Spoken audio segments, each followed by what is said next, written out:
घर जे पडायला आलेली आहे, काय सांगणार आहे आणि ह्याचं पडलं तर जबाबदार कोण होणार? रात्री 9:05 माझ्या एका मित्राचा फोन आला.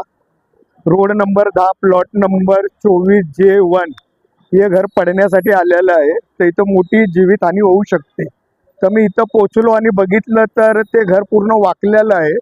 म्हणून मी पहिला फोन वार्ड ऑफिसरांना केला आणि त्याचे फोटो वगैरे पाठवले. तर वार्ड ऑफिसरांनी फोन घेतला नाही. मग त्याच्यानंतर मी DMC नांदेडकर मॅडमला कॉल केला. त्यांनी फोन उचलला. त्यांना या घटनेची माहिती दिली. माहिती दिल्यानंतर त्यांनी त्यांच्या अधिकाऱ्यांना कामाला लावलं आणि हीच माहिती मी नंतर अश्विनी भिडे मॅडमला दिली. त्याच्यानंतर उपमहापौर संजय घाडी यांना दिली. तर आज ही ॲक्शन चालू झाली.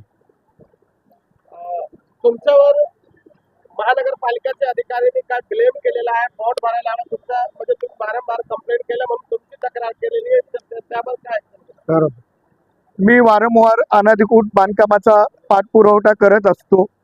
गेले 8 वर्ष झालं इथं माझे आंदोलनं झाले, उपोषण झालं महानगरपालिकेच्या विरोधामध्ये.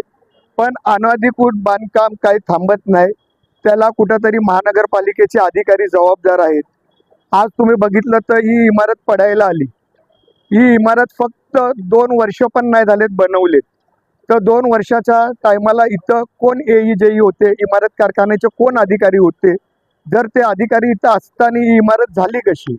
आज जर तुम्ही बघताय, जर ही घटना जर झाली असती तर खूप मोठी जीवितहानी झाली असती.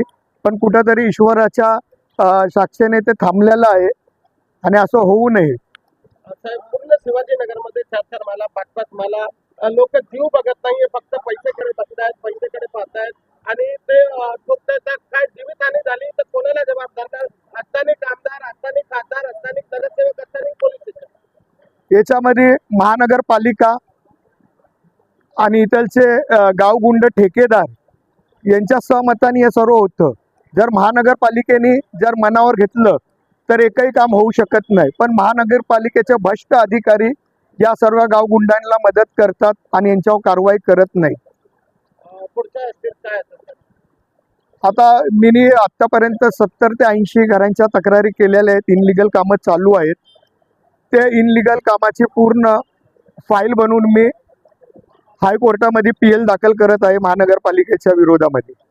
सरकारने हे पण पास केलेलं आहे की जे इलिगल बांधकाम करत असेल त्याच्यावर MRTP अंतर्गत केस घ्यायला पाहिजे. पण काय वाटतं, पोलीस प्रशासन पण कुठेतरी सुस्त बसलेलं आहे? मी आता तुम्हाला सांगितलं, एका हाताने टाळी वाजत नाही. याच्यामध्ये महानगरपालिका, स्थानिक पोलीस स्टेशन, इथलचे काही नगरसेवक यांच्या साक्षीने हे सर्व हात मिळून होतं. पण याच्यामध्ये सर्वात महानगरपालिकेचा पाठ जास्त आहे की त्यांनी आत्तापर्यंत किती लोकांवर MRTP घेतली. जर घेतली नसेल तर त्यांनी घ्यायला पाहिजे. पण ते असं न करता या गावगुंडांसंगती, ठेकेदारांसंगती मिलीभगत करून स्वतः पैसे खाऊन कारवाई करत नाहीत. त्यामुळं आज ही परिस्थिती मानपूर शिवाजीनगर पूर्व विभागामध्ये झालेली आहे.